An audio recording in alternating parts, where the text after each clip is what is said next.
സ്നേഹതീരം. 4 പൂക്കൾ വിരിഞ്ഞ പൂന്തോട്ടം. അരവിന്ദന്റെ ലോകം. തന്റെ പ്രിയപ്പെട്ടവർക്കൊപ്പം ആ പെൺമക്കളുടെ കുസൃതിച്ചിരികളിൽ അയാൾ സ്വന്തം സന്തോഷം നെയ്തുകൂട്ടി.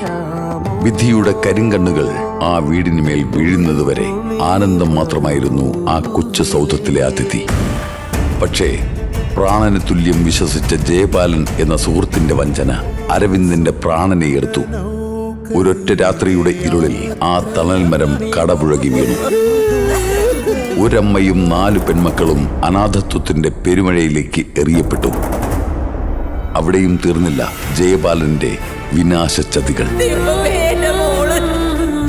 യമുനയുടെ ജീവിതത്തിൽ ഇരുട്ടുമഴ പെയ്യിച്ചും ഗംഗയുടെ മംഗല്യ സ്വപ്നങ്ങൾ തല്ലിക്കെടുത്തിയും അവൻ വീണ്ടും ചതിവലകൾ നെയ്തു.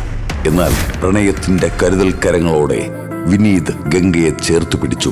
അതേസമയം ആത്മാഭിമാനം ചോദ്യം ചെയ്യപ്പെട്ട നിമിഷത്തിൽ ശാന്തമായി ഒഴുകിയ കാവേരി എന്ന പെൺകുട്ടി അനീതിക്കെതിരെ ആഞ്ഞടിക്കുന്ന കൊടുങ്കാറ്റായി മാറുകയായിരുന്നു. തങ്ങളുടെ പൊൻവീടിനെ ഒരു ഹോം സ്റ്റേ ആക്കി മാറ്റി അവർ അതിജീവനത്തിന്റെ വിത്തുപാകി. അച്ഛന്റെ ചോര നീരാക്കിയ സമ്പത്തെല്ലാം തട്ടിയെടുത്ത ജയപാലന്റെ ചതി കാവേരി തിരിച്ചറിഞ്ഞു. നിവിന്റെ പിന്തുണയോടെ, വ്യക്തമായ തെളിവുകളോടെ അവൾ അയാളുടെ മുഖം മൂടി വലിച്ചു കീറി.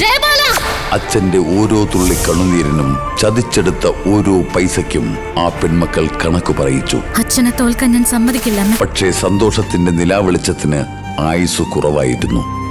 കുഞ്ഞനുജത്തി നിളയെ തളർത്തിയ അസുഖം അവരുടെ ലോകത്തെ വീണ്ടും ഇരുട്ടിലാക്കി.